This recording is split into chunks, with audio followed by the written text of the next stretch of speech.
Amid the terror attacks in Europe, Jihadi Jack, the white middle-class British man who went for jihad in Syria, tells us he has no regrets. Are you a terrorist? Do you mean by the English government's definition? Anyone who opposes non-Islamic systems and man-made laws, etc. Then, of course, by that definition, I suppose they would say I'm a terrorist.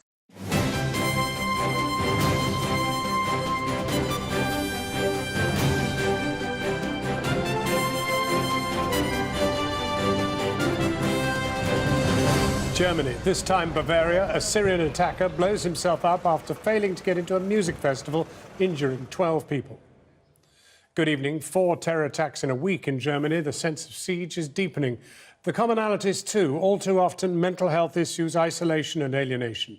Tonight, on the day the Syrian refugee strikes in Bavaria, killing himself and injuring 12 people in the process, we hear exclusively and for the first time from the white British man who headed from Oxford to Islamic State-controlled territory in Syria.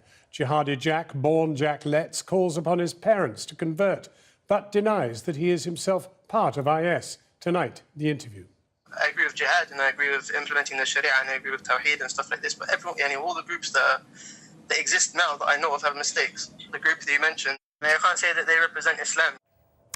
Also on tonight's programme, the unacceptable face of capitalism sails into the sunset in the Med as MPs demand Sir Philip Green shell out nearly £600 million of his considerable fortune to bail out the BHS Pensions Fund.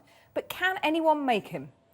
First Scotland, then Wales, now Northern Ireland. Theresa May's attempt to keep the kingdom united takes her to Belfast, where she insists Brexit wouldn't mean the return of border checks between North and South.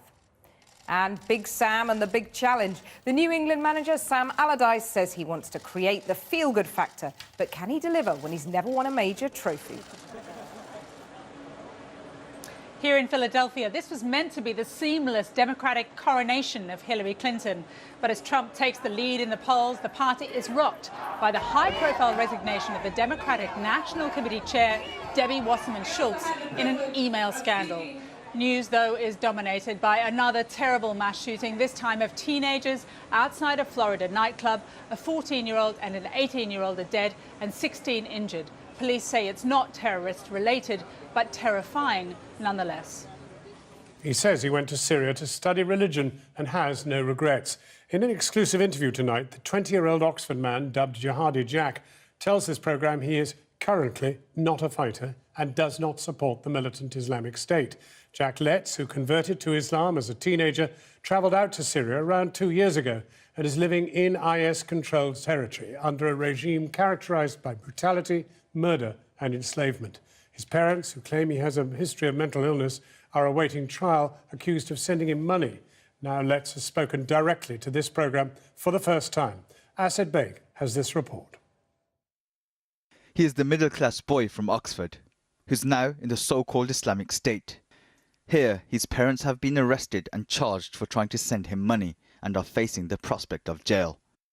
Tonight, for the first time, we hear directly from the man dubbed Jihadi Jack.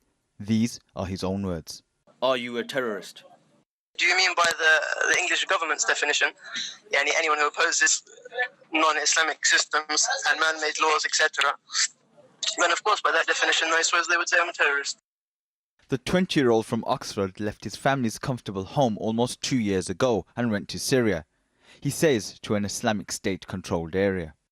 What takes a middle-class white kid from Oxford all the way to Syria? It's not a hard question to answer, because Allah, He guides whom He wishes.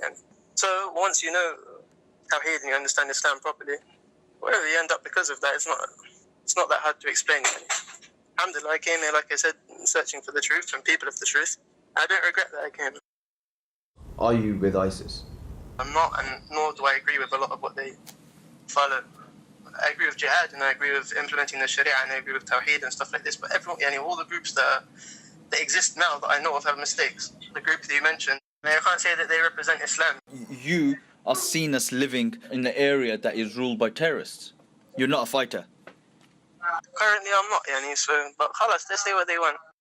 He has even gone as far as to criticize the Islamic State in public Facebook posts in Arabic. In one post earlier this month, he said the statement would be his final words if he was killed. I oppose the so-called Islamic State, but that doesn't mean that I am with you, the dirty non-Muslims. So why did Letts decide to go to ISIS-held territory? He insists he only travelled there to study religion. Why would you go all the way to a war zone to study religion? I searched for the people of truth, alhamdulillah, and I found a lot of them here. People who have good knowledge and act by what they learn and teach, and I benefited a lot from them, alhamdulillah. So it's not a choice, but it's a very, it was a good choice, alhamdulillah, because if I didn't come here, I wouldn't have met some very good, knowledgeable people. But in recent months, the so-called Islamic State has come under sustained bombardment from British, American, French and Russian forces. Letts claims he narrowly survived one attack with just a small scratch. Are you worried about that the British or the US will target you in a drone strike? I'm not worried, alhamdulillah. Everyone's going to die in their day. Whether it's by a drone strike, whether you drown, yani. A Muslim understands that his life is between the hands of Allah. You open the paper and there's your son. Jack's parents, John Letts and Sally Lane, spoke to this programme earlier this year. They claimed Jack had a history of mental health problems and they feared for his life. My greatest fear is that he won't get out of this alive. Your child's about to fall off a cliff and they're holding you back, even though he's crawling forward to the edge, and they won't let you help him. They've since been charged under the Terrorism Act and are accused of sending him £1,700 to be used for terrorism. They deny the charges, but recently spent 5 harrowing days in prison and are now awaiting trial. I call them to Islam mainly. If they understood Islam, they'd understand what they're in and why what has happened to them has happened. Yeah. So inshallah, I hope that they follow the path of all of the prophets. Despite referring to his parents in derogatory terms for not being Muslims, he blames the British legal system. Given the absurdity of English law, it's not surprising. It's not a surprising thing. Even before I was Muslim, I knew that English law had no logical basis and sort of depends on what the judge sees at that time to be right. Do you plan on coming back to the UK? No, I don't plan on going back to England. If my parents are going to get put in prison for sending me a bit of money, then if I came back to England, I don't think I'd be very welcome. But I don't plan on coming back anyway. Plus, I don't want to come back. Is there anything you miss from the UK? Yeah, not big things, small things like Babs and Krispy Kreme donuts. But other than that, not really. On the 10th of July, Jack Letts issued another statement on Facebook, this time in English. He said he hated his non-believing parents for the sake of Allah. They reject the religion of truth, so I reject them. He went on, I hate the kuffar and I am free from them. Die in your rage. Jack Letts denies he is suffering from OCD or any other type of mental illness and says he wasn't brainwashed or radicalised. Like many of the hundreds of Brits reported to be in Syria, he clearly believes he can't come home. His parents are expected to go on trial next year. Asad Beg with that exclusive report. Now to the second terror attack in Germany in just a few days. This time a Syrian man who blew himself up and injured 15 others outside a music festival. Officials said video found on his phone showed him pledging allegiance to the militant Islamic State group and threatening revenge. The attack happened in the Bavarian town of Ansbach, where the 27-year-old asylum seeker exploded a backpack bomb after he'd been turned away from the event. Well, let's go live now to Fatima Manji, who's in Ansbach. Fatima. Well, Kathy, just to my left is the exact scene where those shocking events unfolded last night. You can in fact still see blood on the pavement where that as yet officially unnamed 27-year-old Syrian man blew himself up, injuring 15 others alongside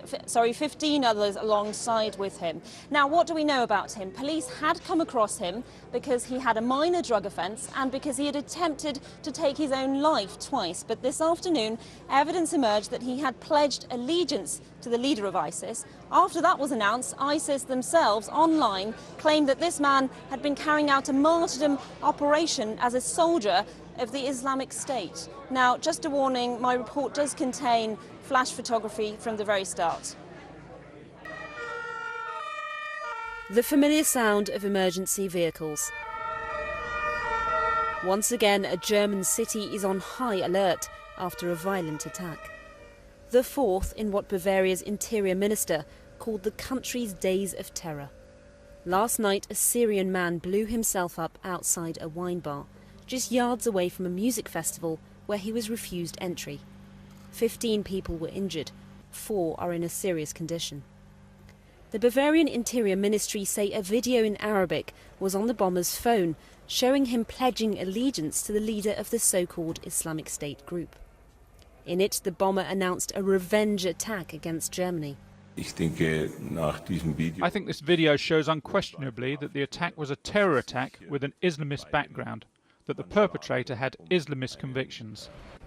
Police say he had a bomb in his backpack, with many metal parts that could have killed and injured many more people. Had he been allowed into the crowded event, this could have been worse. Suddenly there was an extremely loud bang, more like a loud rattle, definitely the sound of an explosion. I was shaken. I didn't know what it was. I went back, away from there. We were sitting on the steps when we heard the explosion and we started running in this direction. I saw a man on the floor, his head, there was blood, and they tried to push me away and I pushed through and tried to get back into the concert and they let me in when I said my little sister was still in there. The man tried to enter the festival grounds of the Ansbach Open Concert, but he was turned back because he had no ticket. At around 10:10, he then detonated the explosives in his rucksack outside Eugene's wine bar. The bomber lived at this shelter with other migrants and refugees. Officials say his application for asylum in Germany had been rejected because he was a registered refugee in Bulgaria and he was due to be deported there. This morning, police were removing belongings and found material that could have been used to make a bomb. A housemate says the attacker claimed to hate ISIS, but liked to seek attention. He always said that, no, I'm not with them, I don't like them, and such stuff. But I think he had some issues because,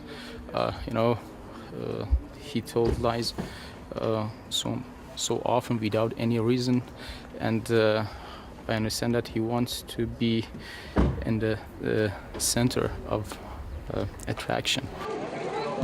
The incident comes at the end of a violent week in Germany.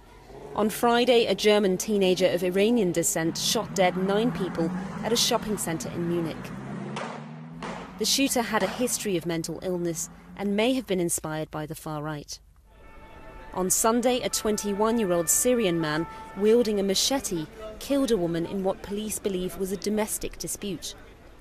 All this after an attack in which a 17-year-old asylum seeker, armed with an axe, injured 5 people on a train in Bavaria. He was shot dead after the attack, which was claimed by the Islamic State group. The fact that this bomber was an asylum seeker will fuel further debate about Germany's open-door refugee policy. The country's interior minister defended Angela Merkel's approach, pointing out none of the attackers have been from the group of refugees who arrived last autumn, after Merkel's declaration that Germany's doors were open to those in need. But his words will do little to silence those calling for tighter controls over refugees arriving in Germany.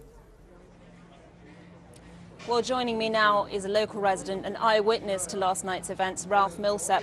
Ralph, you were sitting just over there. The attack took place here. Tell me what you saw. We saw a young man come in with a rucksack on his back and sit down at one of the longer tables, and he did not take the rucksack off, which is kind of unusual. After about 10 minutes, he got up and left. I think he might have been trying to get into the fest itself. 10 or 20 minutes later, he came back in, sat down at the small table, by the red car. Yeah. Maybe another 20 minutes go by. I'm talking to my friends. Explosion, concussion. I get hit by a piece of wood. He's laying on the ground, face down. Table's gone, chair's gone, and obviously people were injured. Just describe the scene just after that. A lot of people were injured. A lot of people had lacerations to the side of their face and neck and all that. But I do believe that it was not the bomb. It was the trigger to the bomb. Had the actual bomb exploded, the devastation would have been much more. The glass, all the glass would be gone. The the umbrellas knocked down, tables knocked down. I think he did not construct the bomb properly. Now, you live here. What sort of impact is this going to have on the town and people's activities here? The Germans are a little, what can I say, freaked out. I mean, they're not used to this at all. I spent 20 years in the Army. As soon as it happened, I knew exactly what was going on. I knew exactly what happened. But they're a little upset. They're a little upset. I think the Polizei will be more surveillance, more presence in town. You know what I mean? Thank you very much, yes, Rob. Thanks for joining yes. us. Well, as you heard, this is certainly going to add to the sense of nervousness here in Germany, and certainly will play into the politics of whether or not Angela Merkel should accept more refugees and encourage the open door policy here in Germany. Back to you in the studio. Fatima Manji in Ansbach in Bavaria. Joining us via the internet from the Isle of Sylt in northern Germany is the German MEP Michael Gachler. He represents the Christian Democrat Party, the same party as Chancellor Merkel. And tonight, Mr. Gachler, there are opposition politicians criticising Mrs. Merkel for allowing Syrian refugees in and blaming that in part on what happened. Are you also blaming her? I'm not blaming her. First of all, those two Syrians who committed these crimes, they arrived here long before the current influx started in September last year. So they have got nothing to do with this very concrete start of a new policy that we have seen. But still, it is necessary, of course, to assess what happened. As I said, 2 of the 3 events in Bavaria had this Islamist, this IS background, the third one not. And I think one of the lessons is to increase awareness amongst the population. I think this resilience needs to be created, and best, if I would say so, if they can trust the police. And what we've seen especially in Munich in this big event, the capacity and to mobilize within short time 2,300 police from different regions and to really get the situation under control. I think that gives and adds to resilience in the general public in order to resist such challenges. Well, our correspondent there, Fatima Manji, did describe considerable nervousness now, particularly in Ansbach, in Bavaria. And one wonders whether there is a real danger that, as well as the kind of security that you're suggesting, there is a danger that people will begin to turn on their new neighbours, their new Syrian refugees coming into the country. Well, I think it is about addressing these concerns, as I said, and I think it is also clear that any responsible politician will refuse any attempts from some populists to generalize. And but it is about integrating those who can stay. It is about sharing information throughout Europe about networks. That is important. Can I just ask you one quick final question? Are you worried now about the upcoming election? Do you think that your party is in danger? I don't think that we are in danger. It's more than a year to go, and it is about credibility and giving a clear answer that for complex problems, there are never simple solutions. Michael Gachler, MEP, talking to us from northern Germany. Thank you very much for talking with us. Kathy. Thanks, John. Now, they were the unacceptable face of capitalism, getting rich while leaving BHS on life support. MPs have delivered a damning verdict on Sir Philip Green and others who ran the high street business into the ground, leaving thousands of people without jobs and the pension fund with a big black hole. A spokesman for the Prime Minister, Theresa May, said she was determined to do more to tackle irresponsible, reckless corporate behaviour. And there are renewed calls for Sir Philip to be stripped of his knighthood, as our business correspondent Helia Abrahimi reports. 49 witnesses, 146 documents filed, and 30 hours of painstaking testimony. I'm not a liar. The result, a damning report into the collapse of BHS. At its heart, an unedifying portrayal of business in Britain, with the man once described as the king of the high street, seen instead as the unacceptable face of capitalism. The report alleges the Green family were too quick to think of their own wealth, taking out £423 million in dividends, while little was spent on investing in the company. And while MPs concede Sir Philip had heartfelt affection for BHS, they also warned the fallout could bring him down. The report opens with a quote from the new Prime Minister, Theresa May. The fourth way in which I want to make our economy work for everyone is by getting tough on irresponsible behaviour in big business. Because yes, we're the Conservative Party. Yes, we're the party of enterprise. But that does not mean we should be prepared to accept that anything goes. And it's not just Sir Philip Green in the firing line. There's a whole catalogue of the great and the good of the city. Goldman Sachs, whose offices are right here, spent years trying to throw off its infamous moniker, the Great Vampire Squid. But MPs blamed the bank for lending a lustre of credibility to a doomed rescue bid from Dominic Chappelle. And it's not just Goldman Sachs' reputation that's been tarnished. PwC, Deloitte, Grant Thornton and legal firm Olswang provided legitimacy to people who would otherwise be bereft of credibility. Like Dominic Chappelle, described as incompetent, self-serving and effectively having his hands in the till. And Lord Grabbanner didn't escape rebuke either. The Labour peer was criticised for his docile approach to chairmanship, taking £125,000 a year, but failing to take part in the sales process of the company he chaired. The system, the report made clear, had failed to provide a check and balance, but ultimately MPs said it was Sir Philip who was primarily to blame. We want entrepreneurs, we want business successes, but we don't want them at any price. Sir Philip Green plundered these companies and took huge sums of money out of this group, out of Arcadia, and the money was siphoned up to Lady Green. I think instead of Sir Philip Green telling us what a warm heart he's got, I think we ought to see how generous his chequebook is in making good, first of all, the pension deficit. How much is that going to cost? Region of 700 million. I think he cares passionately about his knighthood. I think his wife cares even more about being called Lady Green, and they better pay up quickly if they want any chance of maintaining that social position. Far away from Westminster, Sir Philip's £100 million yacht Lionheart is touring the Mediterranean. From the Greek island of Skepalos, he told this channel he feels beaten up back in Britain, and he insisted his rescue project for the pension scheme was still afloat, though he wouldn't put a figure on how much he was willing to pay. The retailer has always maintained he's invested heavily in BHS.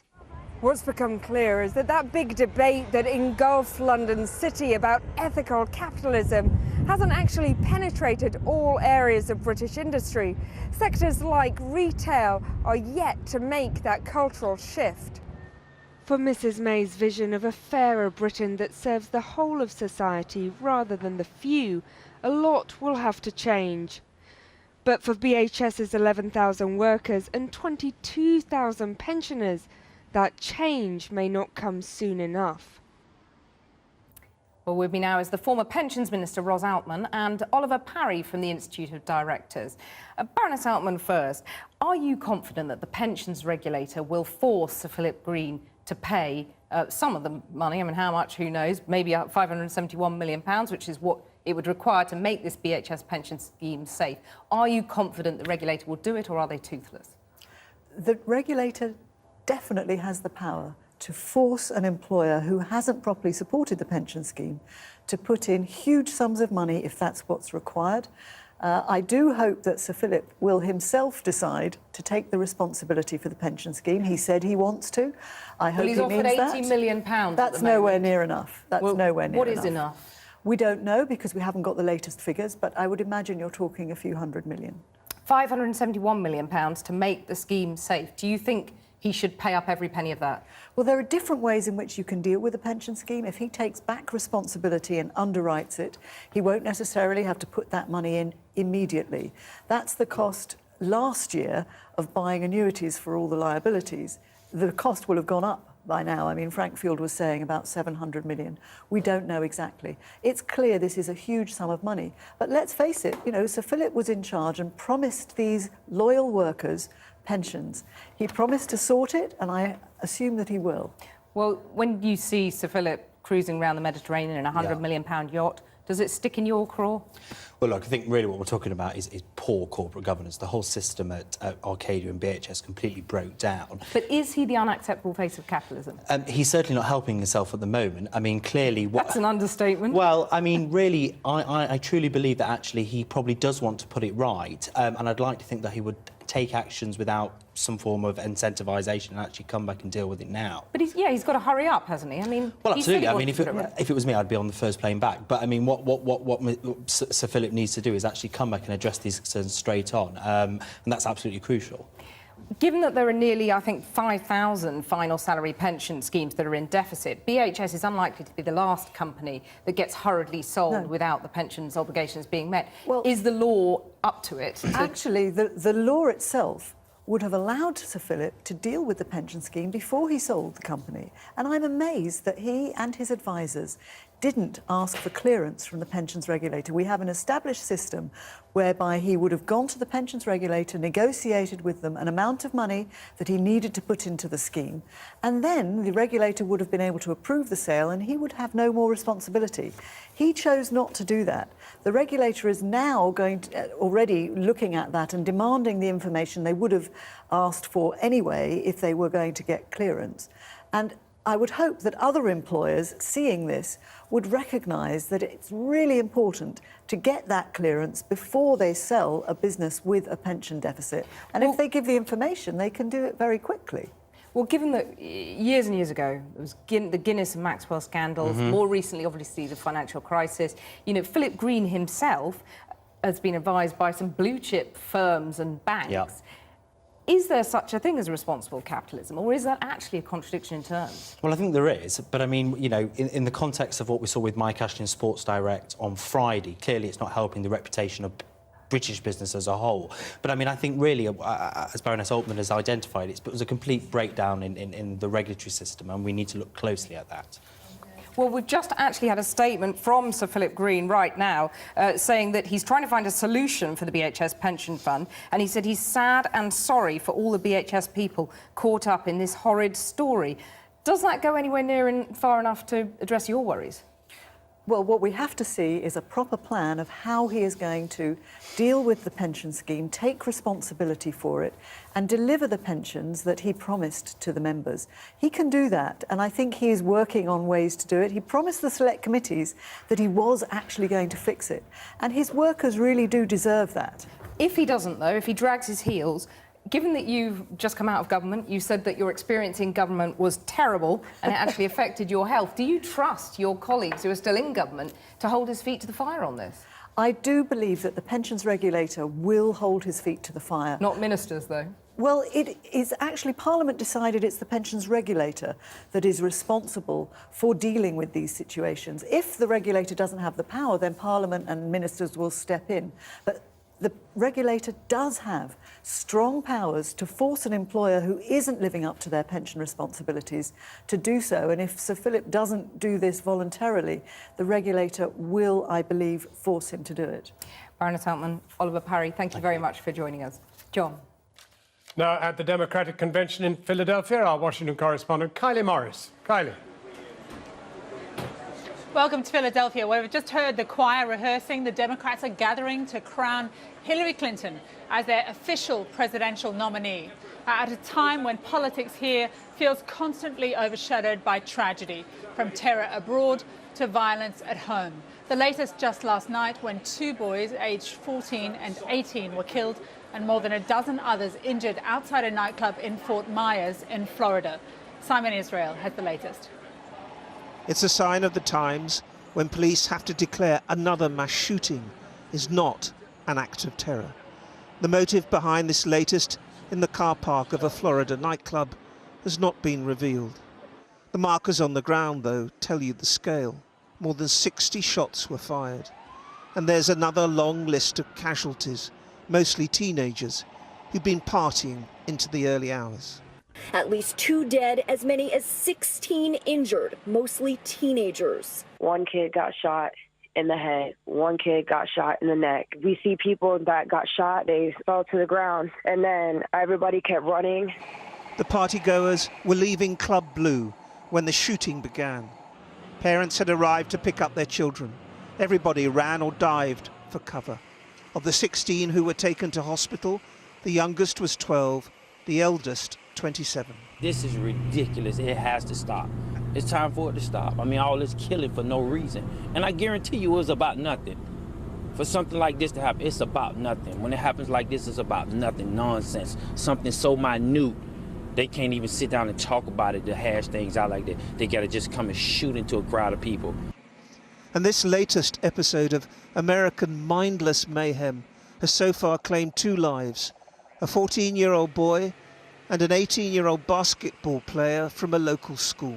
I saw everybody running and I kind of figured it was gunshots. But it was real chaos. I mean, it was just people screaming and running and trying to get their family members out of there, screaming names and all that kind of stuff. So by morning, police started to clear away what had marked out the details of this shooting spree.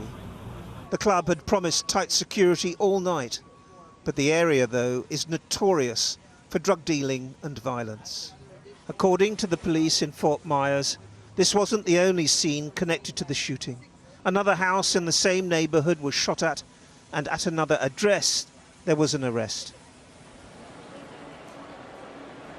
Well, here in Philadelphia, there really should be a sense of celebration, but instead there's a distinct whiff of crisis. Latest polls show that Hillary Clinton has slumped 10 points and is now trailing behind Donald Trump. And there's political embarrassment too after the leak of thousands of emails showing how Democratic Party officials tried to undermine Mrs. Clinton's presidential rival, Bernie Sanders. That has forced the resignation of the party chairwoman, Debbie Wasserman Schultz, and an FBI investigation is now underway into the email hack. Now, in just the last few minutes, Bernie Sanders was booed as he called on supporters to help elect Hillary Clinton as president.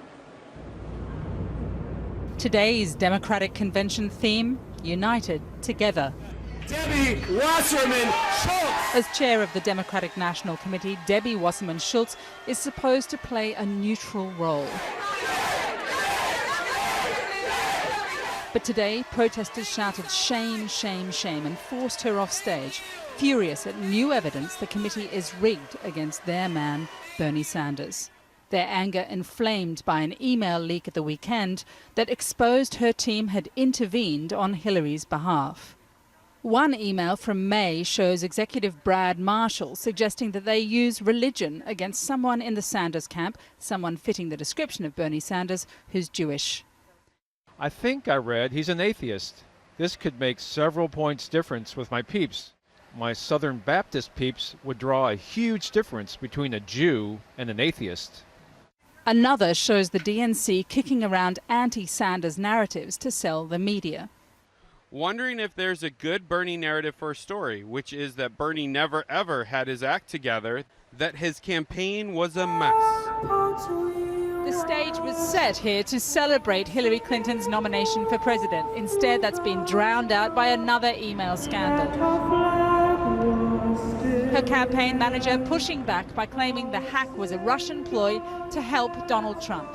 What's disturbing to us is that experts are telling us that Russian state actors broke into the DNC, stole these emails, and other experts are now saying that the Russians are releasing these emails for the purpose of actually helping Donald Trump. That all seems irrelevant to the wing of the party that has taken to the streets determined to derail the presumptive nominee. Hell no, DNC, we won't vote for Hillary! Bernie Sanders spoke a short time ago to his supporters, celebrating their success in transforming the Democratic Party. When we began this campaign over a year ago, we were considered to be fringe players by the establishment and the corporate media. Well, a year has come and gone. We're not fringe players anymore. We have got to defeat Donald Trump.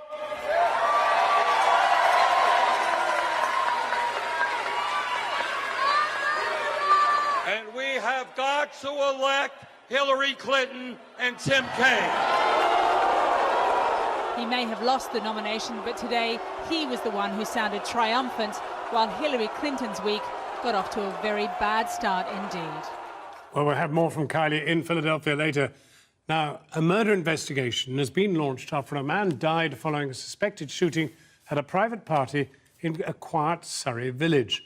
2 other people were also injured at the property, which is believed to have been rented out for the occasion. Police were called early this morning to the event, hosted by reggae dancehall artist Braintear Spooky, whose real name is Jason White. Now, Scotland and Northern Ireland voted to remain in last month's referendum. Today, politicians from both nations warned of the strains that Brexit could place on the United Kingdom. On her first visit to Belfast as Prime Minister, Theresa May insisted last month's vote would not mean a return to the borders of the past between Northern Ireland and the Republic. While in Edinburgh, Scotland's First Minister Nicola Sturgeon said her response was to keep the option of independence firmly open. Our political editor, Gary Gibbon, reports. The Northern Ireland border, long the location for customs posts, later for highly militarised security checkpoints. Could one or both be coming back? Theresa May made her first visit to Northern Ireland as Prime Minister, trying to reassure the province that Britain leaving the EU didn't mean border checks returning. Nobody wants to return to the borders of the past. What we do want to do is to find a way through this that is going to work. Only 1 month ago, Mrs May was saying the opposite. You couldn't have an open border between a country with free movement and a country outside the EU. Back in June, Theresa May was campaigning for Britain to stay in the EU. Now she's trying to make Brexit work. Officials say they hope to avoid passport checks by having strong employment checks. Avoiding customs posts could be much more difficult. Our assessment is that there is absolutely no good news whatsoever about Brexit. There are no good opportunities flowing from Brexit. We are totally opposed to any border of any description whatsoever, whether it be for trade or the free movement of people.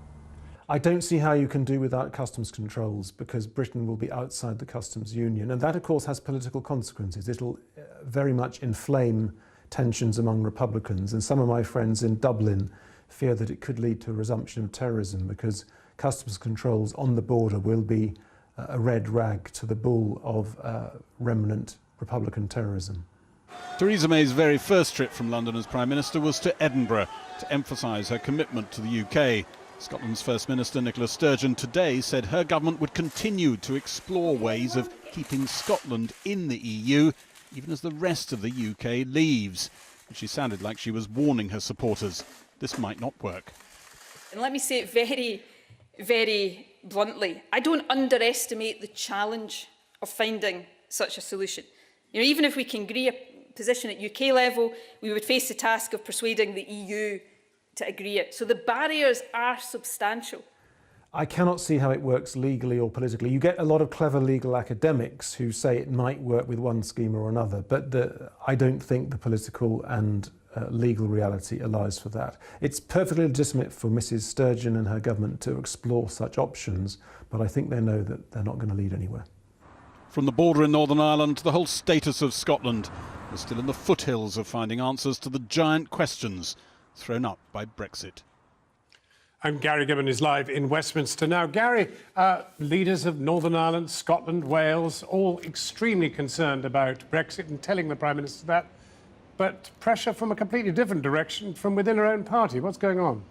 Yes, do you remember David Cameron saying that the referendum would buy the Tories peace? It doesn't seem to be doing anything of the sort. There are Tories already on the Leave side who are saying that they're going to be watching Theresa May hawkishly, holding her feet to the fire, trying to make sure that she does not compromise in any way on some of the areas that they think mustn't be compromised on. And top of the list is freedom of movement. And they sniff that Theresa May and others around her are interested in this. They talk about trying to take over committees in the House of Commons and make sure that they can keep an eye on the situation. They talk about giving succour to people like David Davis and Liam Fox in the government.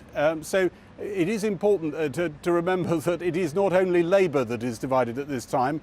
and the referendum really hasn't done the trick for the Tories, and the majority remains very small. Well, talking of Labour, a Labour MP has tonight unresigned from the shadow cabinet. Please explain. Yeah, it's the front bench, actually. She didn't quite make it to the shadow cabinet, but at this rate, you never know in the Labour Party. Sarah Champion, the MP for Rotherham, was part of the exodus of people who left the front bench in the hope that that would destabilise Jeremy Corbyn and topple him. It didn't do the trick, and she sort of crawled back and begged forgiveness and begged for her job back, and she's got it back, and people around Jeremy Corbyn say she may not be the last of people, because an awful lot of Labour MPs, they think, will be worried about boundary reviews, pressure from their constituencies, and the sense that Jeremy Corbyn, on current trends, might well win this. Gary Gibbon at Westminster. Extremism, alienation, the rejection of mainstream politics, and the wave of popular support for Brexit and Donald Trump is enough to make you think the political system is in crisis, or perhaps it's proof that democracy is very much alive and well. Not for the author David Van Rybroek, who thinks democracy is failing and elections and referenda exclude people from the real levers of power. We'll hear from him in a moment. But first, are polling stations really so outdated? Our freedom of speech is freedom of death. We got to fight the powers that be. Fight the power. We cannot go on as we were before. Voting, elections, one person, one vote. The very basis of our political system. We choose our politicians and they decide what's best for us. Referendums are a chance for the public to decide on key issues, but is putting the fate of an entire continent in the hands of the disenchanted a good idea? No, argues David Van Rybroek, who describes it as a primitive procedure. There is no way of dealing with a decision on this scale except by putting it to the people. But Van Rybroek believes that general elections, themselves only introduced in their current form after the French Revolution, are out of date, that the current political discourse is being shaped by the media and politicians who constantly have one eye on their next election. As trust in political establishments across the world falls, interest in politics is rising, and this, Van Rybroek argues, is potentially disastrous, leading to the use of populist politicians with radical views. The solution? A return to Athenian democracy, to the drawing of lots to form bodies made up of random selections of citizens who can then debate crucial issues. And it works, he says. In Ireland, it was used to discuss a new constitution. But would that mean fewer people have a voice that so many people have fought for? Well, David Van Rybroek joins us now, and also here is journalist and author Toby Young. Let's first of all just see whether we agree about the actual premise, which is that, politics is certainly rising in terms of people's interest, but there is a bit of a collapse of confidence and trust in politicians. I think that's true, but I'm not sure that you can cite the recent result in the Brexit referendum or the rise of Donald Trump as evidence that democracy's in crisis. I think that's confusing outcomes you don't approve of with a sort of wholesale crisis in democracy. My experience of the Brexit referendum is that it actually showed democracy in rude good health. I participated in a lot of debates, there was a lot of interest in the issue, turnout was high, and the fact that there's a lot of people complaining is only because the result was so close, and that suggests people took it seriously and thought about it quite carefully. So why do you think it is failing? It's indeed not about Donald Trump or Brexit. The figures are rather alarming if you look at what Transparency International has been presenting. It turns out that 66% of people living in Britain believe that political parties are corrupt or extremely corrupt. And this holds true for most of Western countries. The least trusted institution in public life all over the West are the political parties. Now, what does it say about the health of Western democracy if the key players are seen as the most corrupt institution you can imagine? I think that is greatly worrying. Certainly stoked today by the revelations in the Democrat Party that they were actively, the party itself was actively undermining one of its candidates.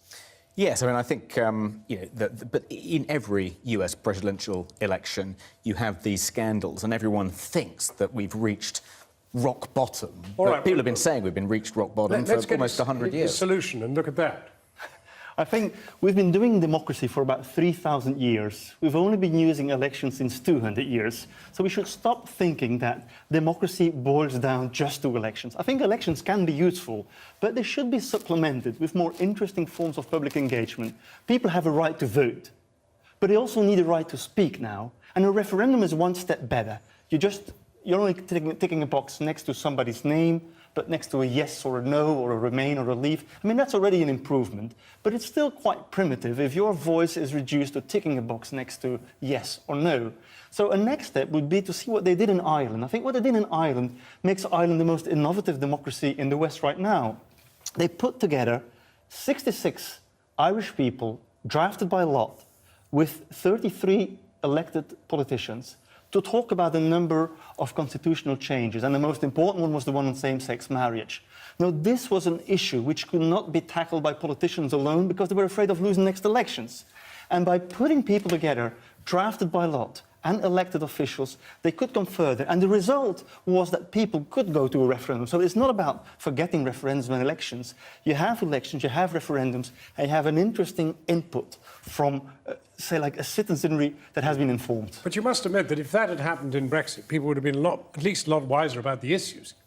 I think people were pretty well informed about this. I don't buy the idea that they were deceived, duped, didn't make a proper rational decision. I think David's idea is interesting and could work if combined with democratic processes in a small way. I think the problem with trying to generalise it is, first of all, there's a problem of accountability. How do you hold the citizen rulers accountable if they're not submitting themselves for re-election after they've made a decision? There's a problem with legitimacy. If unelected people have played a big part in making a decision, will a majority of the electorate accept it? One of the reasons democracy works is because it succeeds in manufacturing consent. And I think the third problem is, will those citizens... There, because what's the difference between his panel, which has 30 of the elected representatives interacting with experts, what's the difference between that and a select committee? Well, you're not empowering the select committee to make kind of constitutionally significant decisions which then affect the entire electorate. So I think it is a bit different. And I think the third problem with it is that it's quite hard for individual citizens who don't have any particular mastery of a subject to resist the influence of experts and technocrats who may just be representing the status quo. You need a political party. You need an ideology if you're going to take on vested interests. I can see that defending random sampling or lottery as a way of improving democracy at first sight, it really does sound a bit funny. But we're using lottery every day now in politics, and we're using it in the worst possible way, and we call it opinion polls. With opinion polls, we ask 1,000 people what they think when they have not been thinking. And it does influence government. It would be much more interesting to ask 1,000 people what they think after they had a chance to think, after they had a chance to engage with experts, to engage with politicians, and to talk with each other. And then they can come up with a solution or a suggestion that is much more founded, much more grounded, much more rational than what you get from an opinion poll right now. And if that goes through a referendum, it's perhaps more trustworthy as an argument, as information, than the arguments put forward by people who have their own vested interest and their own career ambitions. David Van Rydbroek, Toby Young, thank you both very warmly for coming in. Kathy. After the break, send for Sam. Sam Allardyce, the New England manager, says it'll be the biggest challenge of his long career. After the team's dismal Euro showing, he's not kidding.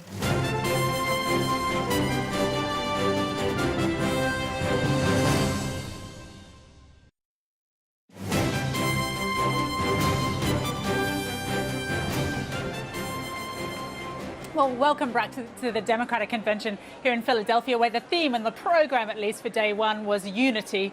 But the theme has been anything but. Bernie Sanders supporters calling about Hillary Clinton, saying that she should be locked up, sounding very much like the Republicans. Hillary Clinton falling behind in the polls, and an email scandal which has forced the resignation of the chief of the Democratic National Committee.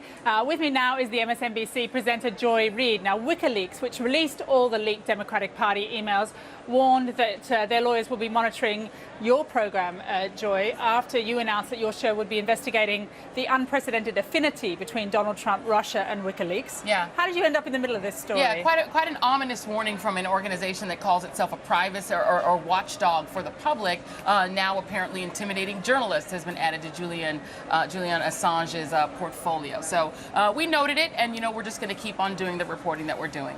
What is the evidence? I mean, we know the FBI are looking toward the Russians, but as yet there's no hard evidence, as far as we know, that there was a state actor involved in this. Well, what we do know is that government investigators do believe that there was a Russian hacking operation that didn't even try to hide itself. They actually left very obvious breadcrumbs. They called themselves bears. There were a couple of different hacks into not only State Department and some official emails, but also into the Democratic National Committee. They turned that information over to WikiLeaks. And there have been various journalists in the United States that have been examining the ties between Julian Assange, who of course is the founder of WikiLeaks, who is in exile right now in Ecuador inside of an embassy, and people like Edward Snowden, who he apparently advised to go to Russia. So there are obviously circumstantial links. Can we have a look at what the impact of those emails has been, the release of them? I mean, we saw a very angry crowd surrounding Bernie Sanders this morning. It's really derailed the beginning of the convention, hasn't it? It absolutely has. Democrats were looking for a unified convention. Bernie Sanders had won big concessions from Hillary Clinton, who beat him in the primaries. Now what you have is the charge that the Sanders campaign had been making the whole time, that the Democratic National Committee, which is supposed to be a neutral arbiter in the primary, was actually on Hillary Clinton's side. They now have evidence of it in these emails. It's caused a new eruption among Bernie Sanders supporters. I mean, you say a new eruption. Bernie Sanders supporters were already coming here ready for a fight. They wanted to try and cause as much chaos as they could, didn't they? There was already a plan for at least 4 different protests. There was a big rally with Bernie Sanders this morning. He now has endorsed Hillary Clinton. He's gone on record saying he wants her to be the next president, that he will campaign to try to stop Donald Trump from being president. But that doesn't mean that his supporters agree. And many of them have always had this sense that Debbie Wasserman Schultz, who's the head of the Democratic National Convention, at least till the end of this week, has been against them, that the system has been rigged against them. This gave them ammunition. Donald Trump had a chaotic convention last week. The Republicans had a chaotic convention, but he's had a bump.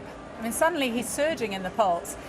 Can Hillary Clinton afford a chaotic convention here? Can she expect a bump, or would she be punished for that? Well, typically there is a bump that comes after a convention. It's what's to be expected. 4 or 5 points is normally what happens after your convention, because you get national exposure, you solidify the support among the people who are for you, and you expose yourself to people who hadn't been paying attention. So it's not surprising that Trump got a bump, even with all of the chaos. Hillary Clinton cannot afford to have a chaotic convention and disunity. She really needs a solid convention, because she does have issues with the electorate that she's got to work out this week. Okay, Joy Reid, thank you so much for joining us. That's all we've got time for. There will be a lot more from this convention in the next few days, but for now, it's back to you, Kathy, in London.